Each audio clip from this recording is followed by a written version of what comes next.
We're going to begin, and so glad to have Harry Nigh with us. He is our veteran with restorative justice. Like some of you are also veterans of restorative justice. Harry's a spokesperson for restorative justice. He's been on CBC and he's been interviewed for various newspapers, and we're glad to have him with us tonight. He's one of the founders of Dismas Fellowship, and as well was at the very beginning of COSA, Circles of Support and Accountability. So anyway, without further ado, Harry, I'm going to hand it over to you, and I'll interject once in a while, and T may have a few things to say, but folks, we're going to go ahead and get underway. So take it away, Harry. Well, it's wonderful to be with you, at least virtually. It's really an honor. And I just want to say, in many ways, the whole beginning of Dismas comes about because of the good work that you folks in chaplaincy there have created. Because when I came back to the whole prison ministry thing in 2003, and was working as a community chaplain with Corrections Canada in Toronto out of the Keel Center. One of the things that, and also in support of Circles of Support, because I had been involved at the beginning of that in 1994 when Charlie came out. But one of the things we heard from some of the guys who came out of prison was how much they missed the chapel. They missed the fellowship of being in the institution, the singing and just the climate inside. And some of them even had gone to churches, and this is still a problem, where they were not made welcome. I had just recently, one of our guys who'd spent 50 years inside, the minister of the church came to him and said, "We don't want you here. We don't want someone with your record." So he went to somewhere else. So when I talked with Eileen and folks at Circles of Support, I said, what if we were to create our own fellowship group that would try to be a place where men and women coming out of prison could be safe, and that they wouldn't be judged. And so that was the beginning of the first Dismas 22 years ago, actually, and at Thanksgiving in 2003. So you've only got yourself to blame, you folks who have been active in chaplaincy, like Gina and Terry and so many others of you there, and folks that I remember so well and learned from. So thank you. And this orientation is kind of directed mainly for folks who, at least the first part of it, who are new to this. So for some of you, this may be just old hat, and but we'd appreciate your comments and your feedback. But so let's begin maybe with a word of prayer. Our gracious God, thank you for folks who are willing to share their lives with others, and for this opportunity to walk alongside brothers and sisters who are trying to find their way again after sometime many years in prison. So we invite you to be here with us. Thank you for being, through the Holy Spirit, our guide and our light and our comfort. We welcome you, and may this meeting be blessed by your presence. Through Christ we pray. Amen. Amen. So the goals here would be to share from our own experience in helping to develop the Dismas Fellowship idea, to explore how the prison experience affects brothers and sisters as they return to community, and how we can journey with them in a meaningful and safe way back into the community. And we're going to be following these sections, which are also outlined in the toolkit, which I think Paul sent to you maybe just this morning. It really kind of mirrors this orientation. Talk about the prison experience and culture, the inner wounds that prisoners carry, and then the nuts and bolts of a fellowship, safe and healthy relationships, organizational support. Now, obviously, this is going to be kind of superficial in the time that we have, but at least to give you a bit of an overview how Dismas operates. So next slide. What do we need to start over? Any thoughts that you have? What do folks who are leaving one of the institutions in the Kingston area or Fenbrook or wherever, Grand Valley, what do they need to start over? We'll try to see if you want to make a comment, please do that. Community. Someone they can trust and who trusts them. Okay. Friendship. Okay. A certain amount of privacy or like a anonymity to some degree. Yeah. Privacy is really important. A place to Absolutely. go, a place to belong. Yeah. Respect. Right. These are three things that they aren't original with us, but for any of us to start over. Is a safe place to live. So, particularly if folks are coming into Toronto and Hamilton area and finding a place to live, unless they're in a community resource facility or a CCC, something useful to do with your time. Mm-hmm. And finally, the next slide, friends. These are things that we've identified and we see over and over again as really requisite for people as they become part of the community again. Because if you've been away for a long time, as one person said to us at our one training session, my friend who had done 50 years, he said, it's like coming back to a new country again. Mm-hmm. Next slide. All right, this is where I step in just to introduce who is Dismas. And according to the scriptures, we know that Jesus was crucified between two thieves. And by tradition, in some of the apocryphal writings, for instance, this man is named Dismas. He's commonly called the good thief, the wise thief, or my favorite is the penitent thief. Because I don't know about a good thief. That kind of seems to be like an oxymoron or something. But anyway, he's the one who in a single thrust of clarity, he cried out to Jesus, Jesus, Lord, remember me when you come into your kingdom. And Jesus very graciously responded to him, today you will be with me in paradise. And so Dismas Fellowship is really modeled after Jesus' acceptance of this fellow convict that is called the good thief, the penitent thief. And also to me, I view Dismas as a great symbol of hope. While there is life, I mean, he didn't have much life left to live, but while there's life, there's hope. And he reached out for the hope that's found in Christ. Now, as a Mennonite minister and pastor, I didn't know anything about Dismas.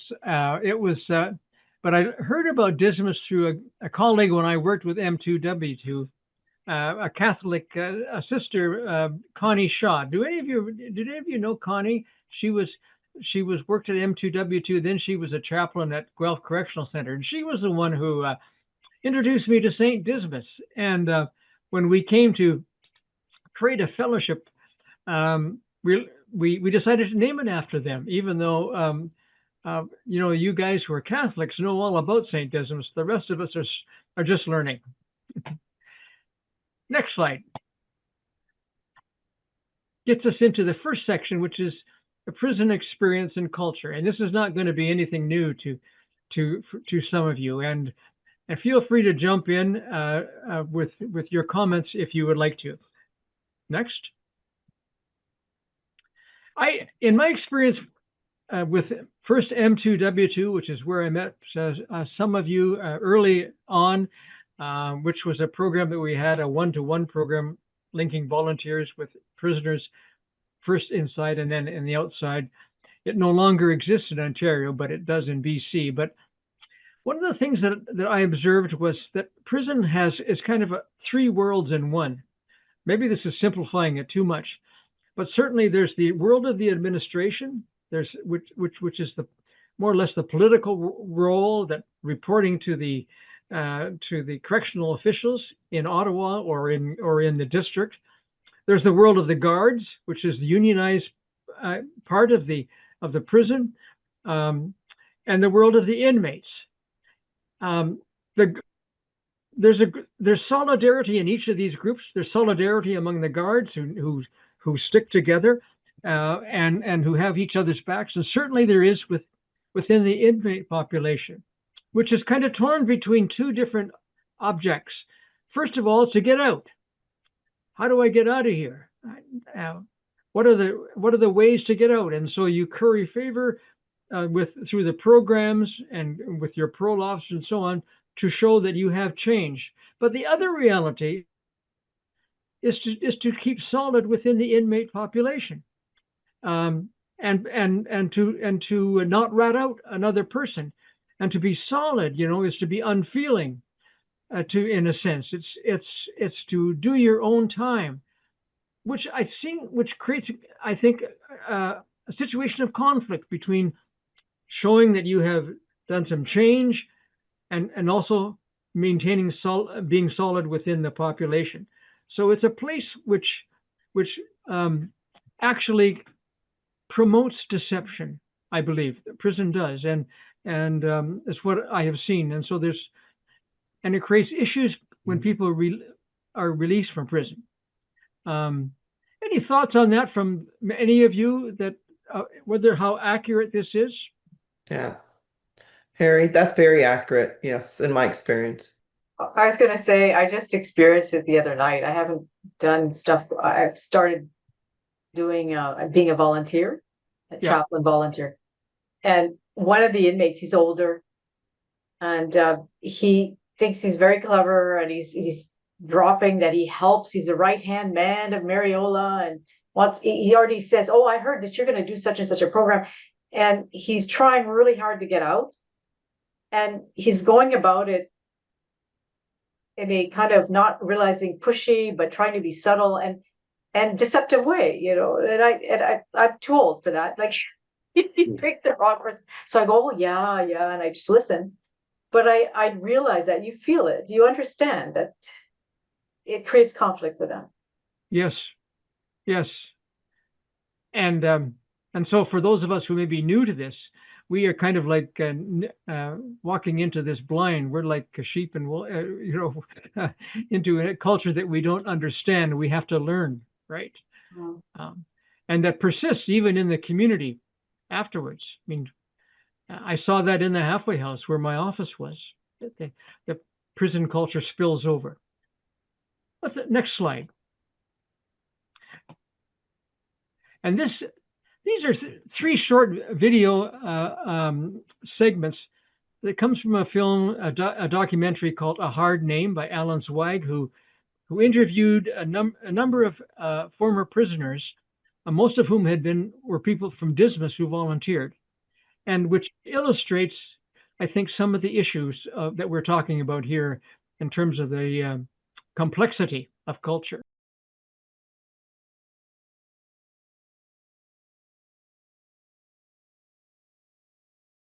It seems to me that it's hard to contradict the statement that the worst thing about prison is other prisoners. And so, why don't they just be like, I don't know, if I leave you alone, you leave me alone. I'm not going to kill you over a hairbrush. We'll all get through this okay. If I went to jail, that's the thing that scares me. Other prisoners. And that's what you should be, and that should be your number one, worry. Like the area where I used to go and exercise, in that little small room there, one guy got cut up from head to toe. I mean, literally his guts and intestines, everything was coming out of him, So you have that, thing in the back of your mind, well, I'm gonna make sure that doesn't happen to me, but it could happen to me. Okay. You would not believe the things that I've seen in that place, the awfulness that these women do to each other. People who try to get power, like by frightening and threatening and stuff like that. That's just pure meanness, and I have no time for that. My troubles in life with the police started when I was 16 years old, way back in 1978. I remember running away to Calgary one time and calling my mother, and I'm feeling really bad, but yet I didn't want to be at home because my home life was no good either. I was just full of hate and rage and anger, and thought that, I thought, I didn't really know what I thought. Everything was so crazy. How could I think? I started doing what I thought I knew, would like stealing and all that stuff, and ending up in jail out there. I mean, not only like the jail life, but promiscuity, drinking, drugs, like at a really young age, which formed me to be a really hard person. Yeah, you have a tough exterior still, you know. So that's just a shell, an exterior armor that you put on and keep it on. What do you think? Being tough. No, that's who I am. You have to be careful in life. There's a lot of problems for women. I believe that. And there has been for me. Right, but then the argument would be, where did it get you to be like that? Well, it's got me to 46. Got you 46? Yes. And alive? Yeah. God forbid I'm going to jail in a week from now. Yeah. I need you to give me a crash course on do's and don'ts. Do not gamble. Do not borrow. Do not walk by and look in other people's cells. Do not eyeball people. Like, don't. I'm an eyeballer. Don't do that. That's like asking a guy to come on. Don't talk to guards. Don't rat on anybody for anything. Don't go into another person's space. And don't be an asshole. T, do you want to mention or talk? Sorry, thank you. Yeah. Maybe others or someone has questions or thoughts in terms of that video response. Yeah, I feel that was pretty accurate. I did some time in the provincial system. I was sentenced 13 months back in 2017, and it was very, I definitely felt a separation from sex offenders to people that were on drugs and whatnot. And so there's definitely that kind of politics going on in the jails. And I went to OCI as well, which is the Ontario Correctional Institute. And anyway, so I got some really good therapy there and whatnot. But being inside, for me, I had to really hide my crimes being a sex offender, and I had to try and sell that I was in there for another reason. And I didn't really do my own due diligence and saying I was in there for fraud, and I did this and that, or I stole that, and the time didn't match up, and the restitution I had to pay didn't match up. So there's definitely politics within the guards and the people that have been there a long time, and they'll ask the guards, what's this guy in for? And they'll Google people, and anyway, so there's definitely, you're always afraid for your life inside, kind of, and there's definitely a lot going on. So yeah, it's not the greatest place, and it's something that when you do it once, you don't want to go back. I'll tell you that much for sure. So, but that's kind of my own take on this. But yeah, so I think you nailed it on the head there, Harry, about being solid. You have to put up this front that you're tough, and that you can take care of your own, do your own time. Don't be causing disturbances and problems with other people, and definitely don't rat out people. That will just get you beat up like you wouldn't believe. And so anyways, yeah, you got to put up that solid front. So I don't know if anybody else wanted to speak on their time inside, but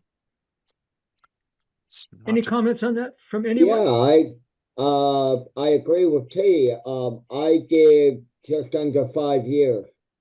So I did both federal and provincial, and they're both the same. You have to, again, I'm going to say the same, but may not be as T. Mine was sex charges, and that's the lowest of the low when you're inside. So now I was a lucky guy, because where I was living at the time was next door to one of the biggest drug dealers in Ottawa. And most of the guys on my range dealt with that dealer. So they all thought that's what I was in for, and I went along with the story. You have to. You tell them what you're actually in for, you are going to find yourself in isolation or hospital, one or the other. And I can't agree more, and I can't emphasize more. Inmates don't rat on inmates. Like that's the first thing I learned when I walked in. Are you a rat? Of course, I'm new to jail. I had no idea what it was. I said, no, I'm a human. Wrong answer. But no, and then when you get out of jail, this is where the Dismas part comes in, you're terrified. You are literally terrified because you are, I ended up leaving my city because too many people knew me.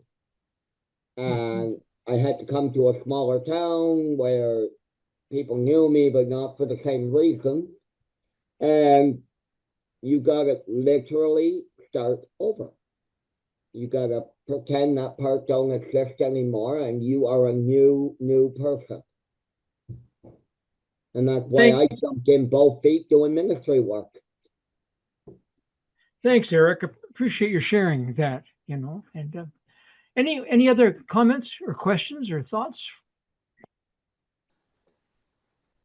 That attitude towards certain classes of offenses, it's not just the other inmates, it also on the part of the guards or the COs. Sometimes they're not very happy about it either. And sadly, well, once upon a time, they were supposed to be setting an example of what an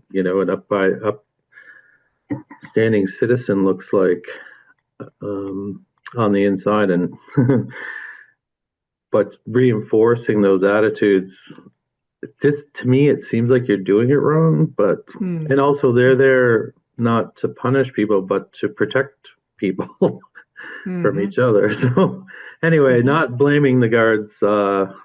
I know it's a tough job, and it's tough being a chaplain. I had guys come in on a pastoral interview and they'd be crying in the room, and then it was like they just flip a switch and suddenly all the tears dry up. They look all scowly again and they walk out of the room because no one can see them in that state. And it's like, then you start wondering, were they just pretending? And anyway, yeah. Thank you. So the next slide has to do with the inner wounds that prisoners carry. Charles Taylor talks about this in his book. Charles Taylor, who used to be in Acadia and who's developed the Kairos Marathons. Some of you may have met him or know of him out in the East Coast. And he speaks about how shame is different from guilt. So that this becomes something which, that the feelings of shame are much more toxic and painful and difficult because it leaves you feeling like you're not worth anything. It makes you feel like you are stained in some ways, you know. And maybe it has to do with some of the labels that we carry, that and some of the life experiences that you carry that you try to hide. How do you cover shame? How do you cover it? And that becomes something which becomes crippling, of course. And it's one which as we talk with and meet with people as they come out of prison or in prison, that we deal with. This is a video that's taken from California that speaks to this issue. So let's just watch this. It's called Step Inside the Circle.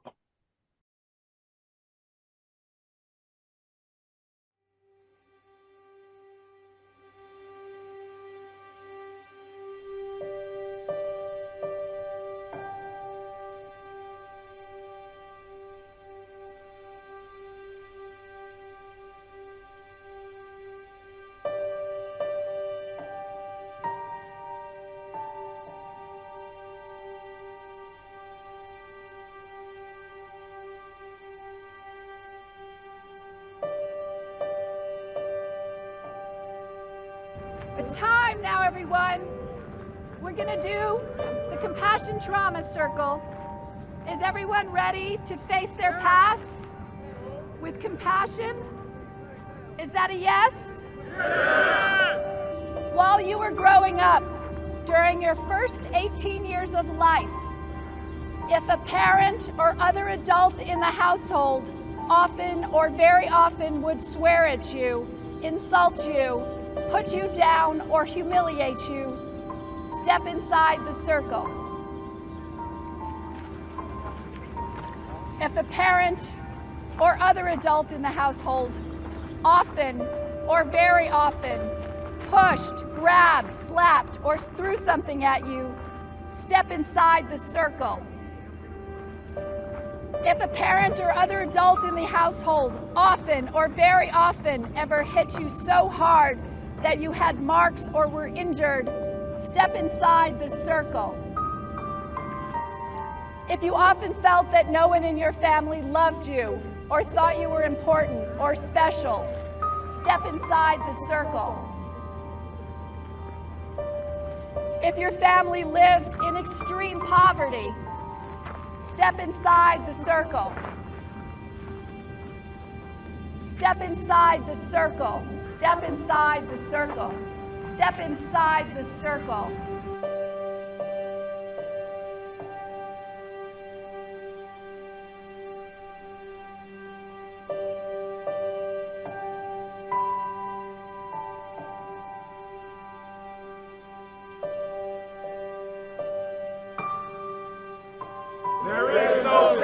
There is no shame. There is no shame. I'm so good. Good to see you. How are you? Amen. Noel, good to see you. Welcome. I was abused as a young girl. I was beaten by my mother. I was verbally abused by my mother. I was sexually abused by another man. My father was an alcoholic. My mother was a rageaholic. I've driven drunk. I've sold drugs. I was a juvenile delinquent. Probably my story is similar to most of your stories in here. I'm white and I'm female and nothing happened to me. So, I got a get out of jail free card. And so I'm here now because I see myself in every one of you. I'm a traumatized child, raised by a traumatized child. My mother was traumatized as well as her parents. Like he said, we wasn't born in the world of being evil people. My mother didn't want me. She hid her pregnancy. She tried to flush me down the toilet. But as I learned about these things, I always asked myself what was wrong with me.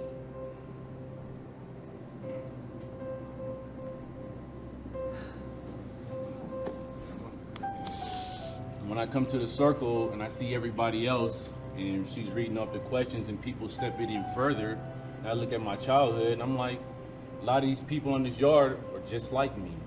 There was one step I should have taken that I didn't take, and I saw some of my brothers and my friends take that step, and I felt like such a coward. You know, I wasn't brave enough to be there with them when they took that step. And every round after that, I took the most difficult step. Our traumas kept us separated. We were all on the circumference, all standing apart. But once we began to acknowledge our traumas publicly, it brought us all closer together. In prison, you're not supposed to show your weaknesses in prison, though. But to want to do that, to walk in that circle like that, and to take each step forward was a reminder to ourselves that we still have a humanity and we worthy to be loved, though. Most people on the outside don't understand that we want to change so we can re-enter society better than what we left it. And I think one of the things that when you was yelling at no shame and you had us yelling it out, it was freeing us too. And it was a point to where when I was looking at that and we was all looking at it in a circle, you can hear that echo, no shame. And that was very powerful, especially coming from a little lady like you. I'm 76 years old. I've seen a lot. I don't like talking. I like to meet people that understand what's happening without words, and you one of them. Today has been one of the best days I had in my whole entire life since I've been out of these 40 years.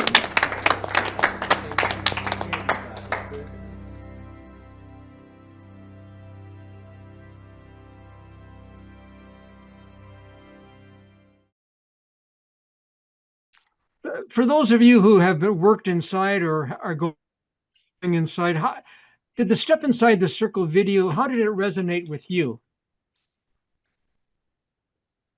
Well, for me, I felt that just the system is broken.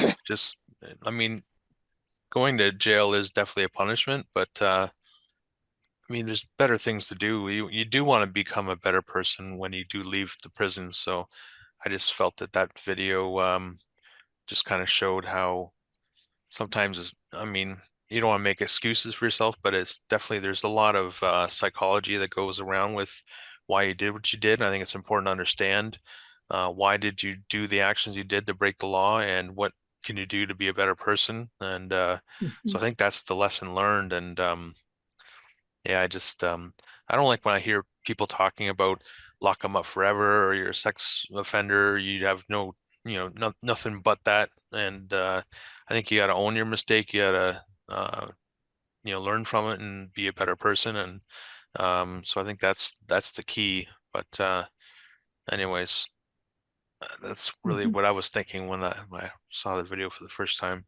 But Any other comments for those of you? Regina? Yeah, it's very powerful video. Charlie Taylor was my mentor. Right. So I was in the Cairo circle. So similar in that you go deep in the circle, like it really touches into some very hidden areas and opens them up. And I'm just reminded of an expression that I learned in prison ministry, the African word Ubuntu. Yes. A person is a person through other people. Yeah. And that's what happens in that kind of circle or program where some of the unraveling can happen. It's and becoming more who you are. Yeah. Thank you. The weekend that I spent too there out on the East Coast and in the prison with Charlie and his wife and the group, it was amazing. Unforgettable. The marathon experience. Yeah. Yeah. Charlie and Charlotte. Charlotte. Yes. Yeah. Yeah. Any other thoughts? And Mary Jo here. I just, similar to what Regina had said, like I've been fortunate in the work as a chaplain to be able to do some restorative justice work and some work on anger and relationships, and not about that as much as to have a circle of space with men where you explore, you're able to talk about, because they just don't have it, right?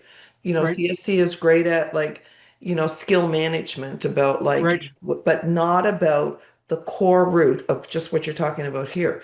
And it is childhood trauma. We know that, right? But so to be able to say whatever that is, that emotion, that feeling, that whatever brought you to this place comes from a deep, deep place, right? And to start to peel back, I always say to them, it's like peeling an onion, right? Starting to peel everything back. Yeah. It's such a powerful place. And for some guys, not everybody, but for some guys, it's really a moment, an aha moment, but just the start of a healing place, right? So, yeah, that's a very powerful what we just saw. It's a reason the Catholic Church has made confession a sacrament, isn't it? So how do we share the truth about ourselves in a situation? Yeah. And we go on. I mean, prison, we talked about the culture of prison having a lingering effect, is what we see in our work here in community, and maybe you as well. Difficulty making decisions, when you have had several years of not being told what to do and when to do it, and lacking trust. How do I really, if I get through prison because I hide behind a shell, I hide this tough mask, how do I let that go? And not carry the solid person into the community, and carry with me that deepened shame as an ex-convict, knowing that if anyone Googles my name, it will affect my work opportunities. It will affect whether I'm excluded in a group or not. So prison continues to, someone has said, you do your time in the community, because that's where some of these after effects, these lingering after effects, get in the way of freedom Let's go on. Next slide. Which gets more into the Dismas. This is where Dismas, has its roots.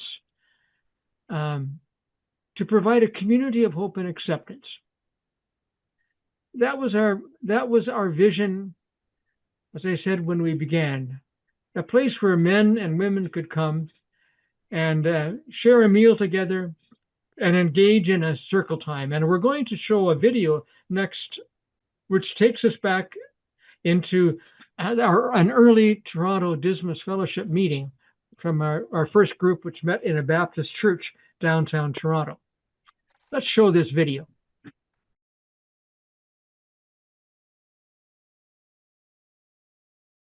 Enthusiastic volunteers prepare a full-course meal. I love to cook. It's my life. I love cooking. Have a big family that I cook for. Oh, see, that looks much better. Much better. Is there titties around? Mike Walsh was over and said, you should cook for Dismas. And I said, anytime. He phoned me a week later. Okay, everybody could just sit down for a minute. We want to have a prayer. Ed is going to lead us in grace. Lord, we pray for your presence among us, and we ask that we may enjoy each other's company. We ask this in your name, Jesus. Amen. Amen. So it's a birthday for Jean, and it's birthday for Chuyi next Saturday. After breaking bread together, ex-cons and volunteers join in fellowship. When we sit in the circle, we are all one, There's something about the circle that draws us to God, and the Aboriginal community has known that. And so when we sit in the circle and we regard each person's story as sacred, that reduces, in many ways, judgment. A sacred circle of folding chairs.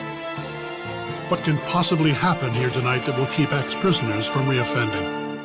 Unlike most around the circle, Dave is a one-time offender and a non-violent one. But somehow, Dave's story of forgiveness helps others to open up. I'm Bill, and I didn't know too much about forgiveness. A repeat offender, Bill has spent most of his life behind bars. Because the institution I was in when I was younger never taught me anything about forgiveness. I was a victim of abuse there. They only taught me about violence. I find often with the people that I walk with and care about, a kind of very deep sense that they are worthless. Well, I've been in jail for a while now, and I just got out a while ago. Currently on parole for violent offenses, Dale cannot leave his halfway house without an escort. Where I live, people ignore me, they don't treat me right. People judge you for the wrong reasons, and it's tough. It can be really hard. It's a hard road back. Jean spent 20 years of her life in jail. And every day you fight with yourself. Sometimes I have had wanted to go back because I've been scared out here. My high-risk situation in the past was boredom. And I'm not bored anymore. Lord, hear these prayers for each person, and may your embrace, hold, love, and heal each name that has been mentioned. Thank you for giving us one another. The fragility of the offender's movement back into the community cannot be underestimated. It's moment by moment. And so when someone doesn't show up at the fellowship, I think it's kind of a red flag. What's going on? If I would have died last year, would anybody be at my funeral? Nope. If I died today, would anybody be at my funeral? I know there is. I know there's going to be, a lot of people present, including my family. Yeah. So we'd all be there waiting to open the will. Yeah. I always thought that I didn't need nobody. I mean, I could do it on my own. And, I found out differently. I can't do it on my own. I'm having more good days now than I'm having bad days. As you can obviously see, that's a dated video that was produced for TVO, but it gives you a little bit of a glimpse of the basic kind of dynamics of a Dismas Fellowship. food and a circle and prayer and relationships of a Dismas Fellowship. It's a place of safety without judgment, hospitality, not a program. Again, coming back to our model, that amazing, very small insight in the Gospel of Luke of how Jesus receives this convict, Dismas, and without any qualifications, basically says, "Today you will be with me in paradise." So that becomes the model of welcome and of hospitality. Next slide. Yeah, we want to remember that Dismas is not a church. And sometimes we get people who are volunteers that have a solid church background, and they want to, convert people to their denomination, or they want to make it more churchy. Obviously, we are a Christian-based, and we take our meeting right out of the Bible, the name of Dismas, and we sing some Christian songs, and we pray, and we do all these things. But it's not a church. It's not a particular denomination. It's not a prayer meeting. We do pray, but it's not a prayer meeting. It's not a correctional program. In fact, we don't really. We don't have a mandate where we have court-ordered people coming to Dismas. Now, we do have POs that suggest it and ask, if somebody is welcome to come or whatnot. But we're not a program, and we discourage the idea of people coming to us just because they want to impress the parole system or to impress a judge or whatnot. I used to describe Dismas to people. I used to say, well, we're like a self-help group or something like that. We're a support group. And in some ways we are a support group, but we're way beyond being a support group. And we don't make people stand up like some other support groups might say, like, my name is Paul, I'm an alcoholic, or I'm a this or that. We don't demand that. People can speak or pass in the circle. They don't have to speak if they don't want to. That's okay. But we are a community. That, to me, that's the best word to describe what a Dismas group is. It's a community. And the beauty of Dismas, when I first started attending Dismas, I didn't know who all the offenders were, those who'd been inside and those who hadn't. And I was surprised to learn that there were some people that I thought were volunteers only, and they had a record. And then, only because they told me. But we don't dwell on that. We're all in it together. So Dismas Fellowship is a safe community. Everybody's welcome. And you don't even have to be a Christian to come. I have some people ask me, do I have to be a Christian because you guys are kind of Christian-y? Nope, you don't have to be a Christian to come, where you're completely welcome. It's a place where we listen, we encounter. For all the years, I guess I've been involved with Dismas now since 2007 or maybe early 2008, I think 2007.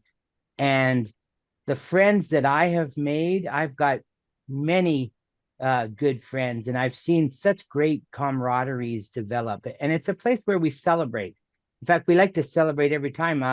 We usually have a cake, and we, at the end of the meal, we have a cake or something, and, we celebrate. Any birthdays? Did anybody, maybe you finished your parole, or maybe you moved to a new apartment. We're always looking for reasons to celebrate. I mean,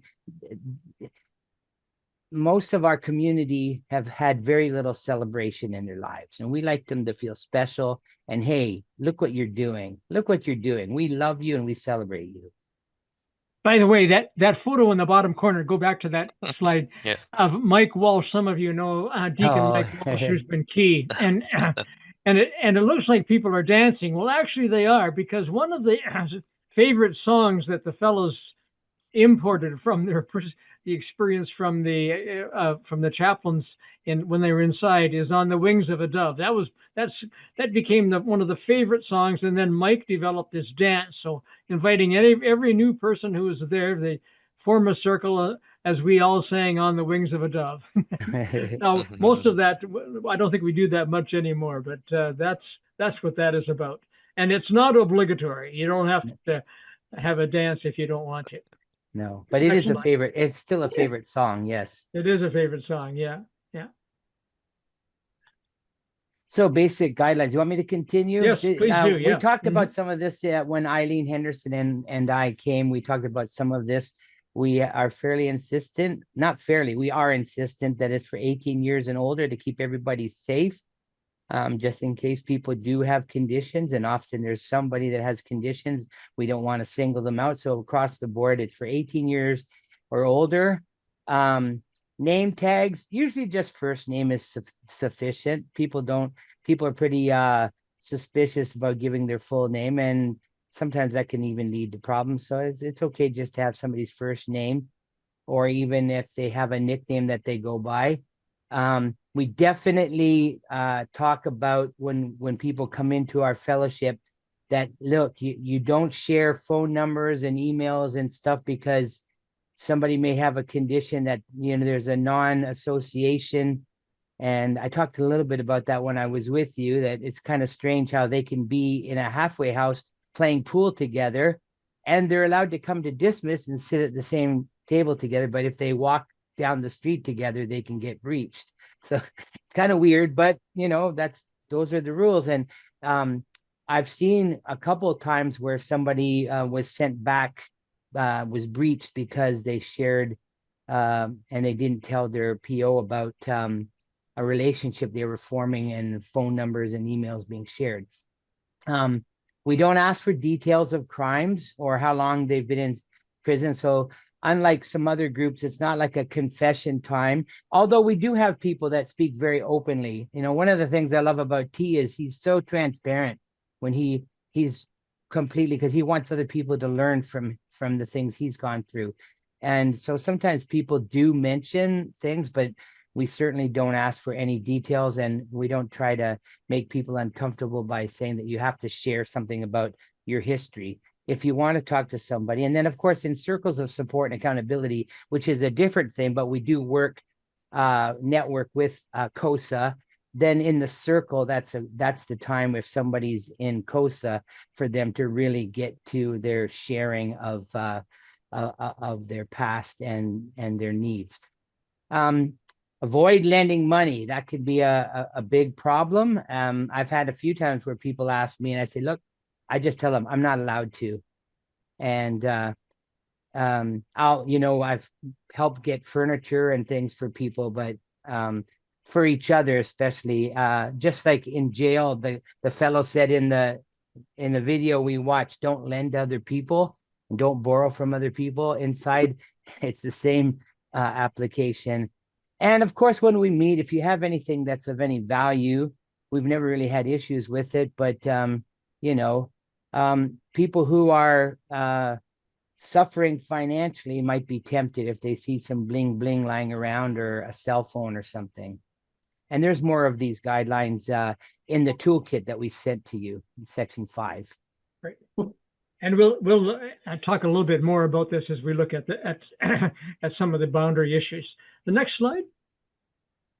These are some of the influences with Dismas Fellowship that sort of subconsciously, whatever.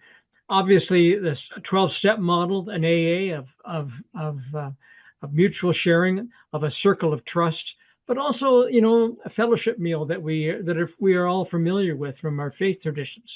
These are some of the influence that have fed into the creation of this model. Next. So the basic format. Are you going to talk about this, Paul? Sure. So we want all of our Dismas fellowships to be very similar in the way they do things. I mean, we don't have to clone each other and be exact, and there's lots of room for your own character and your own nuances. But because people might travel from one place to another, we want them to feel like, oh, this Dismas is the same as my other Dismas.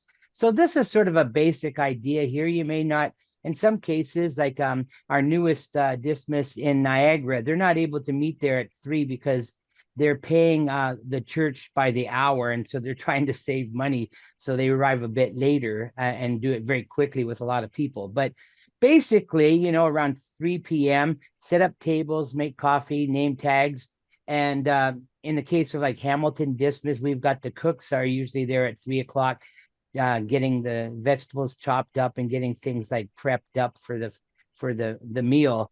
And I think this is this here model is basically what Toronto is doing. So they share the meal at 5:30. Others, the ones I'm involved with, we share the meal at 6. So this is, like I said, just kind of an idea. You have people that arrive, you have members that arrive, and they're greeted very happily, you know, and given a name tag. And it's good to have a chance to schmooze a little bit. You know, in Kitchener, we got some avid card players, and they show up at 4:00 and they play cards right up until it's time to eat. They love it. So we want it to be an enjoyable time. And so then we share 5:30 or 6, whatever, share a meal together. There's just something about, like the video said, about breaking bread. There's something about, you know, the early church, it said that they traveled from house to house and they shared their meals with gladness and singleness of heart, the Bible says. So there's something about when you can sit and eat with somebody. And my wife and I, we always sit at different tables. We never sit together. Somebody said, "Are you guys mad at each other?" No, we just want to meet other people. And we have a daughter, Sarah. She's the director of Large Hamilton, but she's also very involved in Dismas. And she also sits at another table too. And we just meet different people, and you get to hear stories. And then you form the circle. There's a welcome. There's a time of singing. At the end, usually we'll make the announcement, but there, maybe during the meal or in the circle, appreciations for, appreciating the cooks and those that contributed. We always read the Dismas story. We always share the Dismas values. We encourage every group to do this because we don't want to forget our roots. We don't want to forget why we are there. And the values are very important. And the story of Dismas and why we chose Dismas. And so here's our shared values. And I showed you a video called The Value of Our Values. So I know you've seen that. And this is on all of our materials. So I won't belabor this, except that these are very important. We welcome and celebrate one another regardless of religious or criminal.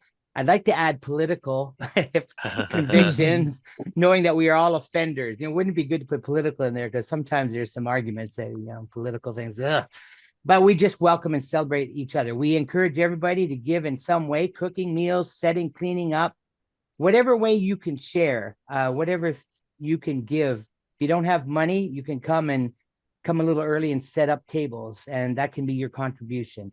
We're committed to paying our way by sharing the cost of food and accommodation. Some of our groups, they pay a little rent or give an honorarium to the church that they meet. And of course, here's the cost of food. So we do pass the hat, encourage people to give. In the circle, everybody's given the opportunity to speak or pass. And we usually tell people ahead of time, like when we invite them, we're going to have a circle in a little while, because there's some people that are really afraid. What's a circle? Oh, they're going to make me fess up.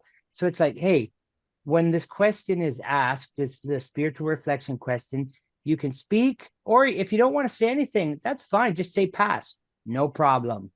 And we treat each other's story with confidentiality and love. Every story is sacred. Therefore, we don't allow cross-talking. We don't let people correct one another. If that starts, we just stop them. You know, this is not the place for us to rebuttal one another. We listen to everybody's point of view is important, and their story is sacred. And we're committed to being a safe and responsible fellowship with accountability to the church where our meetings are held. Most of our Dismas groups, the churches we meet in, they love us. That we've often heard them say, "You're our favorite person that uses our facilities," because we always leave them cleaner than we found them even. And we are committed to ministering to each other as if they were Christ. That's a pretty tall order, wouldn't you say? But when we have that attitude, that creates it within us humility. And so we just keep reiterating these things. It's even good to, when you have reflections, maybe at certain times of the year, say, hey, let's go through one of the values each time we meet and just, you know, tell a little story that reinforces that value. You can do that, but we definitely read the values. We get somebody, and often we can just ask somebody, maybe if they've never done it, hey, would you like to read the values tonight? And you'll be surprised how many people will love to participate by doing that. Could I just interject? Sure. You may see the impact of AA and 12-step movements here, you know, which has their own 12 steps with AA and the 12 traditions. And so these values were developed within the group. These are the important things that we are about early on when we met. And then we created our own prayer, which is next. Go ahead, Paul. Yeah, so the Dismas prayer, it's just an alliteration prayer. The DISMAS are in the prayer. Dear God, in your mercy, remember me and forgive me for the wrongs I've done. Set me free from my deep fears and resentments. Melt the hard places of my heart and allow me the grace to surrender this day to your loving care. So we usually read this prayer, and we often, well, pretty much always, most of our groups end with the Taizé song, Jesus, Remember Me, which is just, Jesus, remember me when you come into your kingdom. We sing that, 3 times, and that's sort of like our closing little anthem just before we leave. What's the next slide? Okay, before we get on to the next section, safe and healthy relationships, let's just pause and if there's other people, if you have questions or comments, let's just take a moment to share those together from what you've seen and heard so far. Yeah. What are you thinking as you watch this stuff? That I love the format. It's been well used, and it's been finally honed at this point. And so it inspires with me a lot of confidence, the format. It's, you really have had time to fine tune it, to learn. I love it. And basically our idea is that this can be a template for faith groups at any place if they want to do this type of ministry, that this is based on our best practices that we've found, and you can amend it in whatever way works for you. Other thoughts? What are the other comments? I just wanted to add to the thing about the meal part, that a meal can be humble. It can be very simple. Sometimes groups, like when they start out, depending on where you are, whether you have a full kitchen or you just have a little counter space, you can have pizza, or you can have crock pot chili, or like simple thing. It's not about the actual food. It's about the food being the mechanism that brings people together at the table. And like I said, there's just something about when you're eating with people, breaking bread together, you just let your guard down and you find commonalities. Yeah, one of the fellows who has just died this year told me, this is the only time in 2 weeks that I sit across the table and eat with somebody. And with our group in Brockville, we actually don't use the kitchen at all in the church, except for the coffee pot. I refuse to bring a whole pot of coffee with me. We have every month somebody in the group makes a meal and brings it in. Yeah, That's how we do really.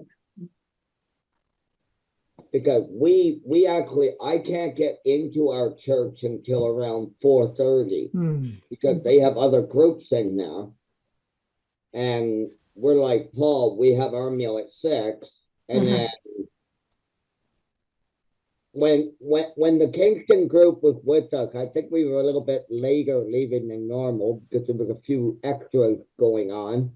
But yeah, normally we're out of there by 8:30. And I'm sitting back at home. I've gone and picked up the young lad from the babysitter, and I'm back home by 9.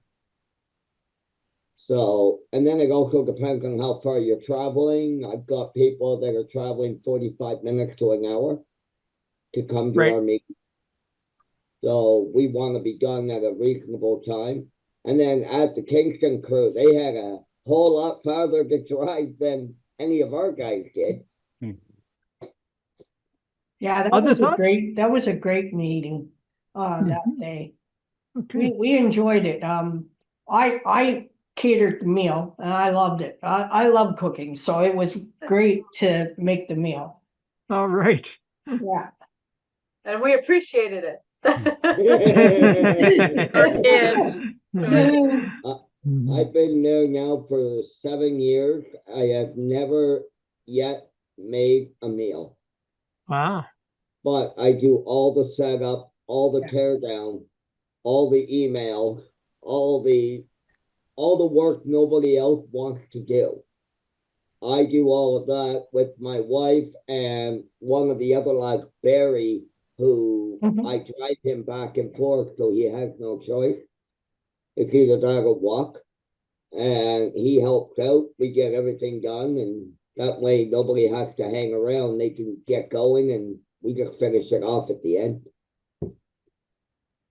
That's why I like contributing to the meal, because that's one of the favorite things that I like to do. And I like, we've been coming for a little over a year, and I tell you, I have learned a lot. I have learned a lot about myself, other people, and it's a great organization to be in. You bring up a really good point about you're doing something that you love to do, because we encourage people. Not everybody wants to cook, but some people love to cook. So if you love to cook and you're good at it, hey, you can be, or if you're musical, you can be, or if you're a good greeter, we try to just find, there's all kinds of things that people can find a role to play. They don't have to be just spectators. So thanks for bringing that up. Well, another thing I was going to bring up, and we didn't bring it up in this meeting, was the music part of it. There is a Dismas music book. My group in Brockville created a secondary book with Duotang, and we got a whole pile of music in there. And then every so often, my wife or I'll bring our guitars with us, and I write music myself, so my wife writes music, so we'll just bring our guitars and do our own songs that are Christ-based. We talked about not preaching. I'm sorry, but I tell people right off the hop that Dismas was on the cross with Jesus, therefore we are a Christian group. End of story. I don't want to use the word God every second word, because yes, that will scare people off, but I'm not hiding the fact that we are a Christian-based group. Okay, let's go. I think we need to go to our next section, which talks about relationships, because people will find one another in Dismas, and people will want to get together, and relationships can develop. What are the kind of guidelines that are helpful here? So we use the phrase, this from Parker Palmer's A Hidden, no fixing, when he talks about his book about circles of trust. No fixing, no saving, no advising, no setting each other straight. So there is this kind of can be a bit counterculture, because we want to fix others. We want to help people make adjustments. But it's important that this be a place where a person can tell their story without confrontation, if you like. Next slide is from Brene Brown, I believe. She says, boundaries are a prerequisite for compassion and empathy. We can't connect with someone unless we're clear about where we end and they begin. And if there's no autonomy between people, then there's no compassion or empathy, just enmeshment, which speaks to me about the need for respect and to allow us a healthy distance to be there. And so this next session deals with that, about what are some of the boundaries. First and foremost, it's a fellowship. And we don't offer a program of sponsorship or formal counseling or mentoring. We don't claim to be that, although, some people are looking for that. But this is not something simply for legal reasons, if for no other reasons, that we don't offer. Maybe we should. I think that there's a place for some kind of informal sponsorship, but we haven't developed that yet. Next slide. If you want to meet somebody outside the fellowship, please consult with a trusted leader before doing so, and hit the button. We don't want lone rangers in Dismas. I think this is the most.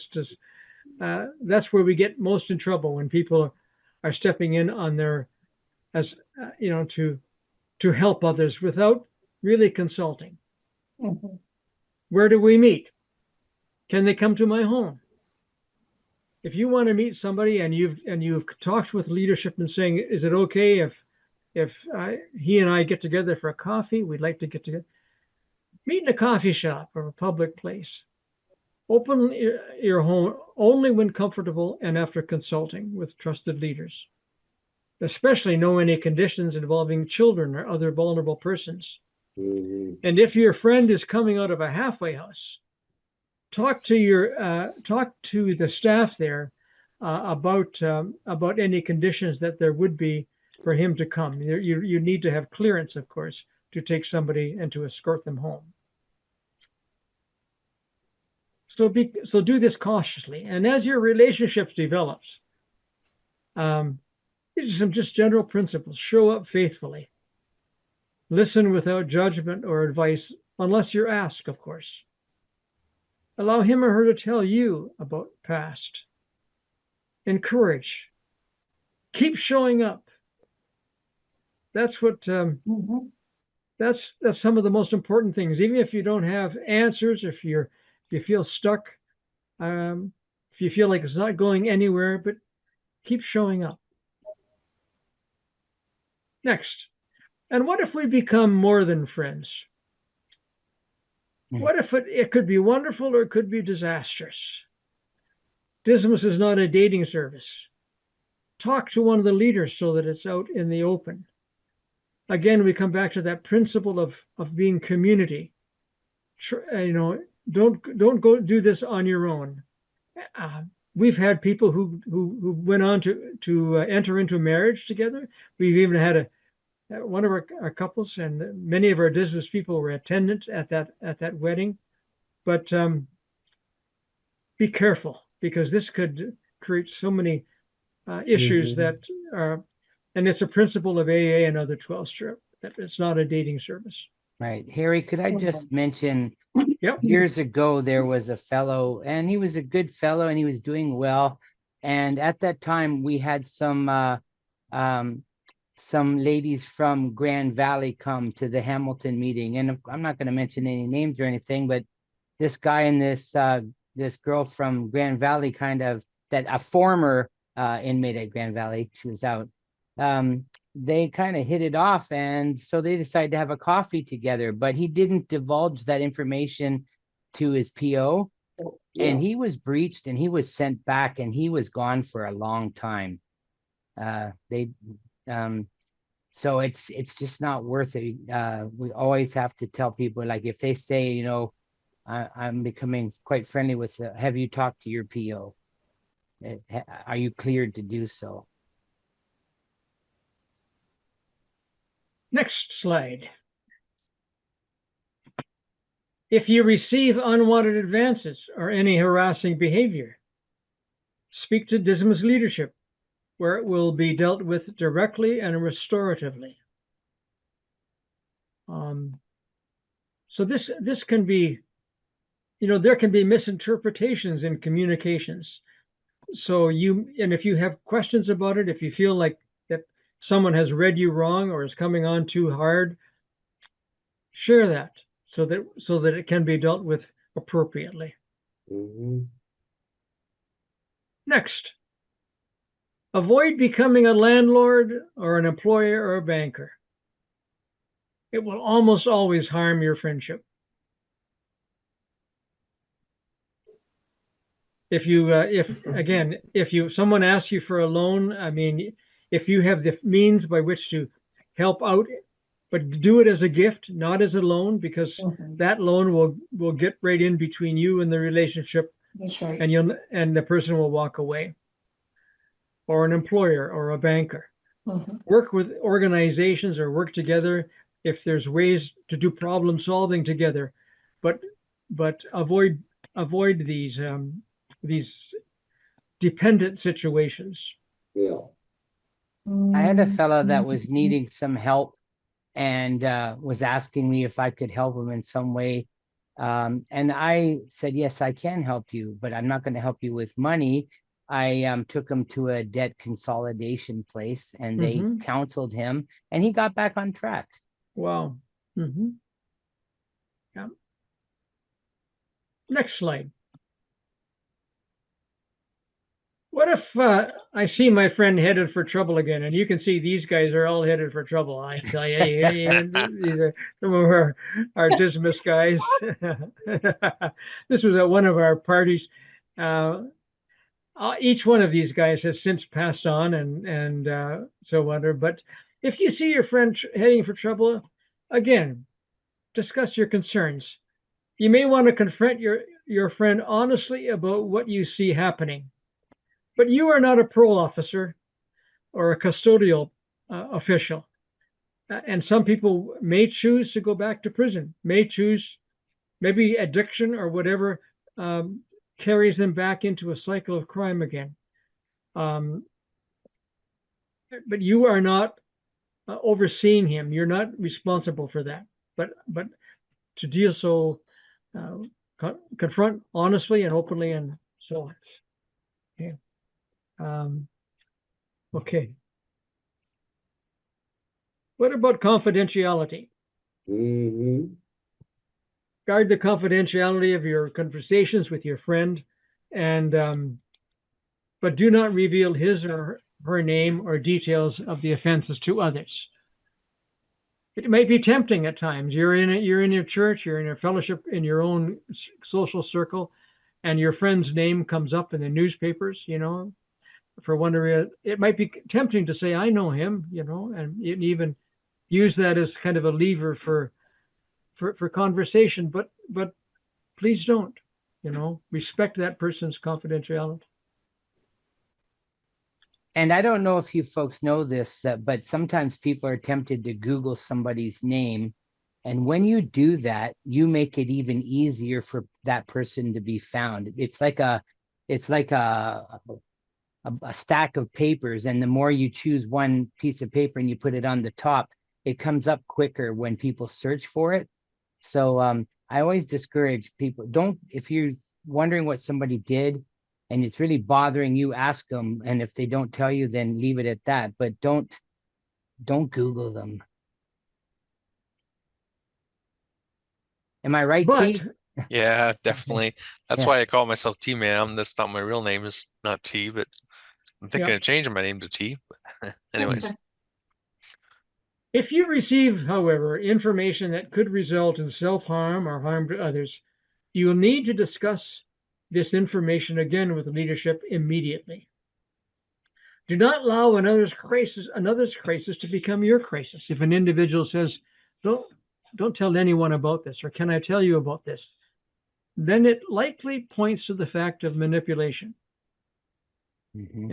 And you may want to say, if you tell me something in which someone is going to get hurt or crosses the line, I'm not going to keep that secret. And that was something that I had to do when I was a chaplain as well. And probably some of you who are chaplains here have had to do that in the past, have had to just disclose information. But there's a duty to report, particularly if it involves someone who is vulnerable or underage. If it's a child, by law, you are required to report that to officials. Now, does this happen very often? No. Someone, again, that's lingering effects of the prison culture, but people are not necessarily going to report it when they're messed up or whatever, someone is hurt. But it's there just to know what some of the outer boundaries are. Yeah, well, in Brockville, we actually had this case. A friend of mine was asked if he could keep a secret. And I like his line, yes, I can, as long as it's not breaking any laws or bringing harm to you or a minor or an elder. Right. Yeah. If it's like violating, I'll go for it. Like circles of support, our byword is no more victims. I mean, that becomes the bottom line in everything that we do. And, you know, in our Dismas circles in the last 20 years, we really have not had a very few incidents that involved any police intervention or discussion with parole authorities. With people have been very respectful of the group and have stayed within their limits. Any thoughts about these common guidelines and boundaries? Anyone have any questions or comments? I think it's good Once you hear them, they're actually common sense. Mm-hmm. Yeah. I was going to say, Eric, it's good that you have something pre-prepared in your head in case someone does.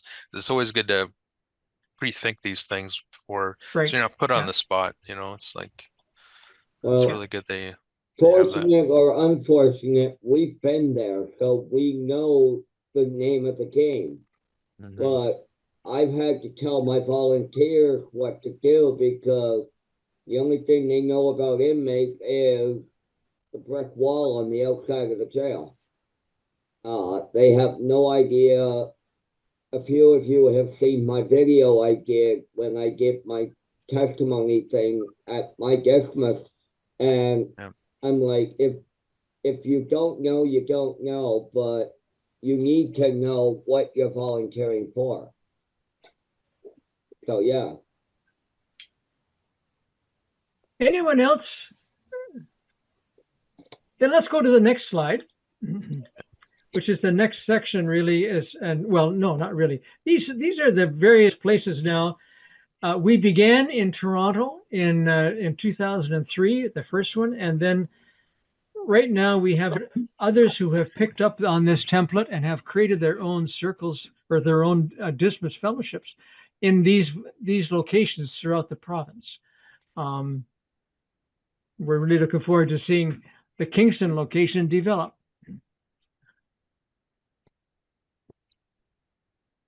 It's been really kind of a very gratifying sort of a miracle thing. We actually have 2 locations now in Toronto, just one in the East End and one in the West End. So if you're thinking of starting a new Dismas Fellowship, Paul, why don't you take this section?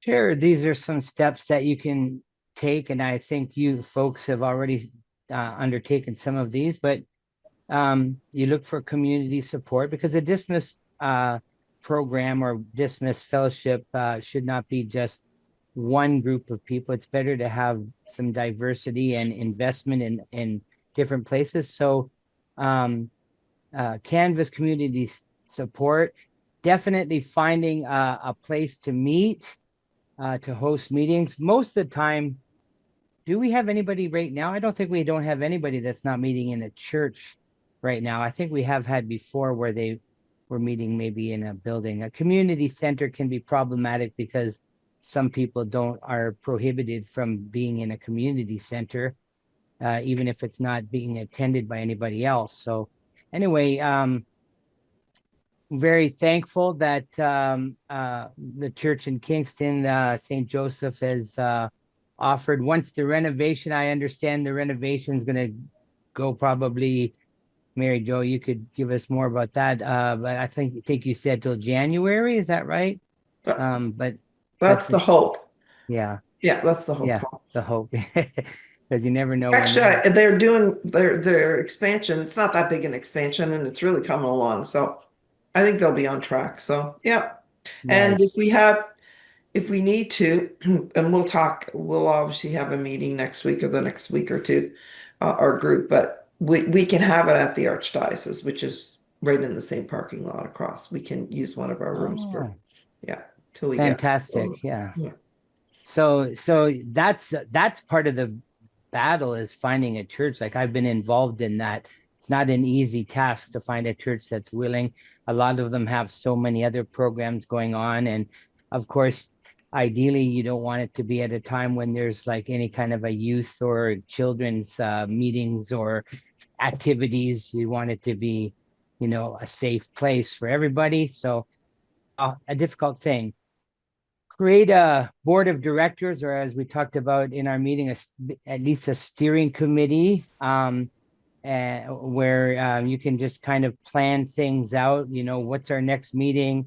And it's always good to have somebody from different areas. Like, for instance, if somebody's involved a lot in the cooking, it'd be great to have them on the committee, because they would want to talk about, well, what are we going to prepare for the meals? And instead of tracking them down, if they're in the meeting, and maybe a person that kind of helps with the circle time or the music might be on that steering committee. Have a chair and maybe a vice chair or co-chair. We're not really stringent about this, but you need some organization, and I know you've already taken steps to do that. This is really important. Reach out to halfway houses and parole offices. They can be your best friends, because they'll refer people to you, and they'll let people know about your meetings. And if you can be on good terms with halfway houses, bring them our beautiful trifold brochure that talks about Dismas Fellowship. Get them to look at our website. And yeah, it's really important. I'm actually meeting with a fellow that was a parole officer just recently, and he just retired, and now he wants to volunteer for Dismas. How about that? In Kitchener. I'm going to meet him next week. And he just retired from the parole office, and he one of his clients kept talking about Dismas, and he got kind of excited. So he said he wants to explore the possibility of being a volunteer. So find funding support. So we don't have a lot of, like, most of our organization is funded by churches and individuals that really have bought into the vision that we have of giving that second chance and helping to nurture those who've been incarcerated. But there's different ways of finding funding support. Sometimes even food, like some of our Dismases are getting free food from, like, we have a chain. I don't know if you have Cobb's out your way, Cobb's bread, but yes, our Cambridge group has free bread given to them.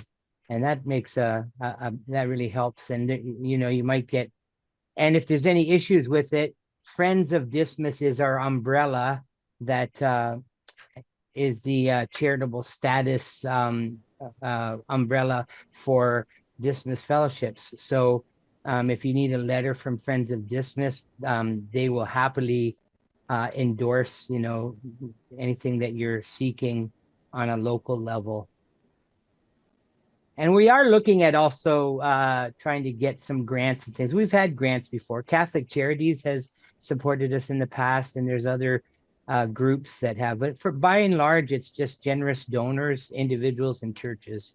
But anyway, and by the way, if you need some help, we're there also to help with the seed funding, as I mentioned before, to get the Kingston group off the ground. Just, you know, to buy the basic supplies or whatnot. You can talk to us about that. You want me to continue with this, Harry? Yeah, please do that. Mm-hmm. Yeah, well, there's basic things, because like I said, we want our goal, and my good friend Brian Childs, who is with the Lord now, he was a mentor to me, as Harry has also been a great mentor to me. He kind of pulled together he was on the Friends of Dismas committee. He called for some meetings of all Dismases to come together, and we talked about streamlining so that all the Dismases are basically the same branding, the same kind of program that we run, so that, you know, it wouldn't confuse parole officers or even individuals that move from city to city, that, hey, this is the same thing. We don't want renegade groups to go off and do their own thing. We did have one group that started becoming a bit of a a holy roller group, for lack of a better word. And then they decided they really wanted to kind of go off, but they voluntarily dropped out of Dismas because they wanted to turn it into more of a denominational kind of a church gathering. And so we parted ways, and that's fine. That's what they wanted to do. But anyway, here's some expectations very quickly: to ascribe to our shared values, in particular, that we welcome all prisoners, regardless of their convictions, knowing that we are all offenders. So no favoritism. Everybody is welcome. To be rooted in the faith community on a collaborative basis. So we don't want to be just the project of one church and one organization. We welcome, and I know from having met many of you that some of you have different backgrounds, and that's great. You all bring something to the table, and that's wonderful. To take the Dismas Fellowship training, what you're already doing that. This is our second session, really. And if necessary, take some voluntary training required by the appropriate correctional authority. For instance, if you're going to go into prisons or even into halfway houses, there has to be some clearance. And I would also add, I would never encourage somebody that's just a new beginner and has no experience to start going out and having coffee. I mean, you can't stop adults from meeting, but we wouldn't, it wouldn't be in the name of Dismas for somebody that hasn't had any training at all to just start on their own meeting somebody. That's a red light with me. To attend and observe another Dismas Fellowship as part of orientation. Some of you have done that, and that's good. I wish you were closer to some of our others. It'd be a long trek to go to Toronto, but all of our Dismases have their own character, right, Harry? They're all a little different. Yeah. Like Toronto, they're the weird ones. No, just kidding. I mean, floating around like a dove, but no, they have a lot of fun. I've been to all of our Dismases, and I try to attend all of them within the course of a year. I try to make sure I go to all of them, and they're all different, and that's beautiful. But we have these things in common as we're talking about what we would expect. To connect to the Dismas Fellowship Network, we have a monthly newsletter. If you're not receiving our newsletter, I'd like to hear from you, because I'll gladly put you on our newsletter. And it just basically, the Connections newsletter that I send out just talks about what's happening in all the Dismas groups. It has ideas sometimes for reflections. It has meal ideas for easy meals to create and things like that. And just some other, what's going on in the Dismas world. So, but anyway, the Dismas Fellowship Network, that's basically the steering committee for the Dismases, underneath, of course, the umbrella of Friends of Dismas. And then, of course, you have to have appropriate liability insurance for the fellowship's activities. Sometimes the church provides that. Sometimes you have to get your own coverage, and there's ways of getting it fairly inexpensively. I have several groups that I've received coverage, and it's not that expensive. It's about $200 a year, I think, on average, for the ones that we use.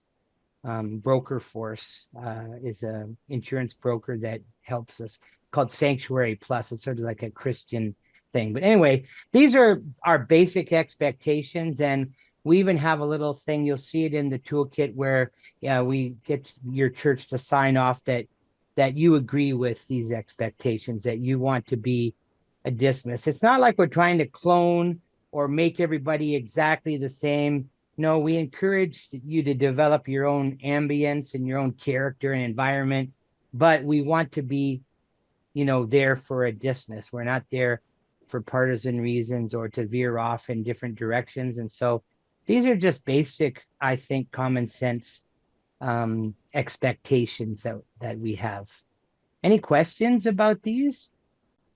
That's great, Paul. Mm-hmm. Thank you. Yeah, it's a really a loose fellowship organization of affiliation with a kind of a common template, but with local autonomy, so that your group may have, as Paula said, have a different flavor and so on, but ownership within that local community. So Kingston Dismas Fellowship will have its own distinctives and you may do things in a new way that others will want to emulate and copy. And the whole thing is, it's really run on a shoestring. The only staff person we have is Paul, and he's part-time staff person, and so we really want to keep it volunteer driven as much as possible. I think that comes to the end of our basically presentation. There's one little video here from Father Greg Boyle from Homeboy Industries in California that we could show, but any final thoughts from that any of you would have, or any final questions? Just scare you off, or does it looks great. No, it's I'm very really appreciative of you sharing all this acquired wisdom and knowledge, and your format and your graciousness in setting this up to bring us into it. Well, it's gratifying and exciting for us, because I know there's a lot of men and women, or particularly men now, and since they've moved, since P4W closed down, that are coming back into your community, and if this can be one other little area of resource and strength and community, and a place for the faith community. This is, I think, part of the thing that makes this work is it's the encounter. It's a place that's safe for people from the various faith community to sit down and have a meal together, and to get to know one another, and take the mystery away about who are these guys, who are these monsters coming back to our community. Any thoughts, Dennis? Or sorry, Regina. Yeah. I know. I just want to say, it's grown so much and so well, and I think it's a testament to, you've covered everything and thought of things that, from different angles, and it's awesome. Well done. Well, yeah, good work. Thank you. Una. Yeah, I just feel so glad that there's something out there for the guys when they get out, because that's the thing, you think, what's going to happen to them? So this is really good. Glad to hear about it. Thank you.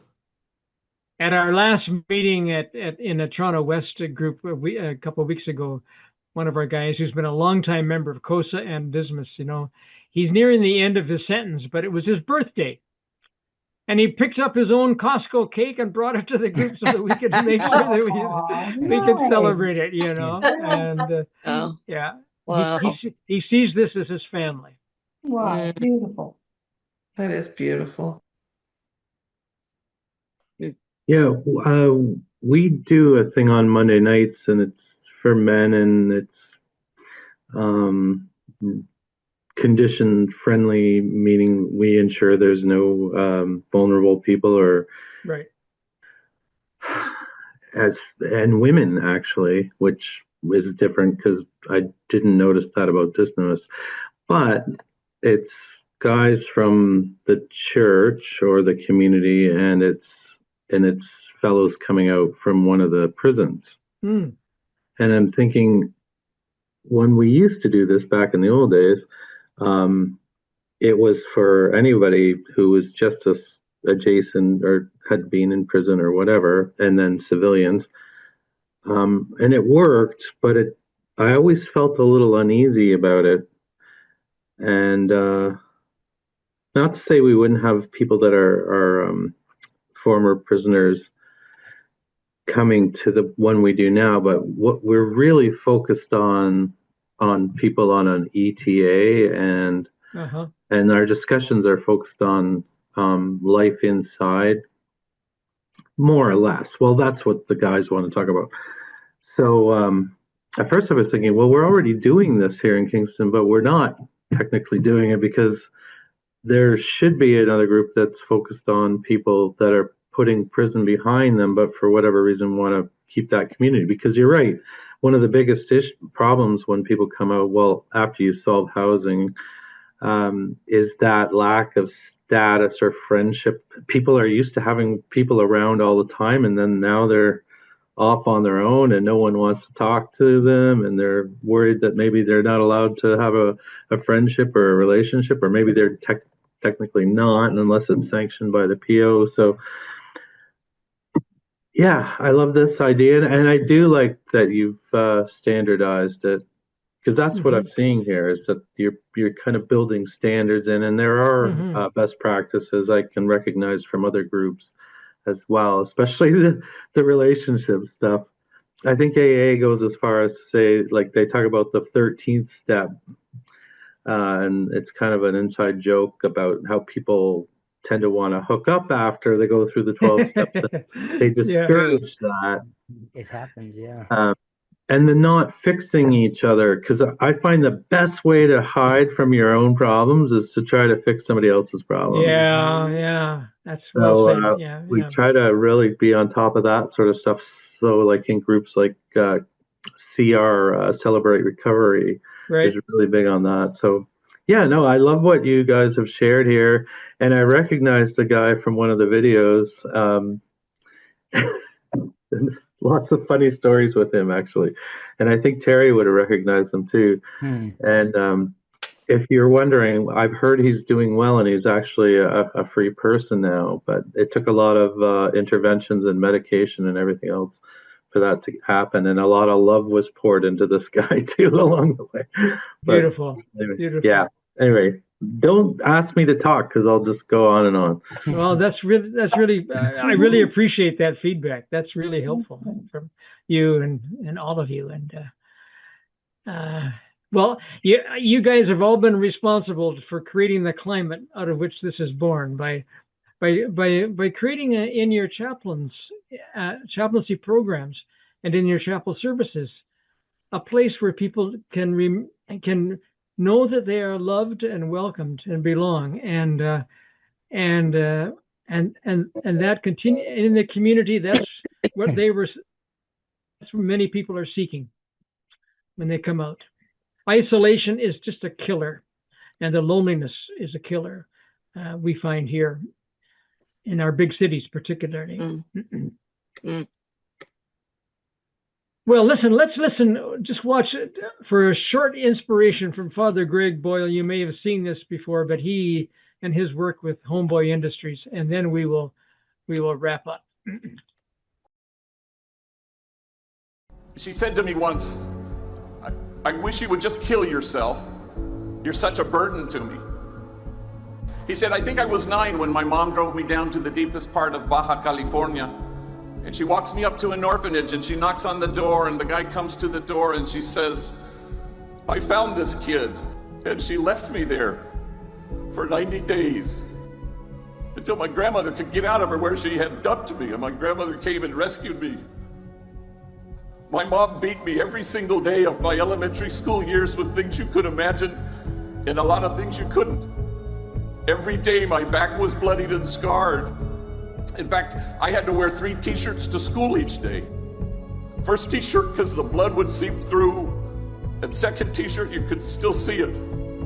Finally, the third t-shirt you couldn't see any blood. Kids at school, they'd make fun of me. Hey fool, it's 100 degrees. Why are you wearing 3 t-shirts? And then he stopped speaking, so overwhelmed with emotion. And he seemed to be staring at a piece of his story that only he could see. When he could regain his speech, he said through his tears, I wore 3 t-shirts well into my adult years because I was ashamed of my wounds. I didn't want anybody to see them. But now I welcome my wounds. I run my fingers over my scars. My wounds are my friends. After all, how can I help heal the wounded if I don't welcome my own wounds? And awe came upon everyone. The measure of our compassion lies not in our service of those on the margin, but only in our willingness to see ourselves in kinship with them. You have to brace yourselves because people will accuse you of wasting your time. You stand with the poor and the powerless and the voiceless. You stand with those whose dignity has been denied. And you stand with those whose burdens are more than they can bear. And you will go from here and have this exquisite privilege once in a while to be able to stand with the easily despised and the readily left out, with the demonized, so that the demonizing will stop. The gentle, kind soul, he's proof that only the soul that ventilates the world with tenderness has any chance of changing the world.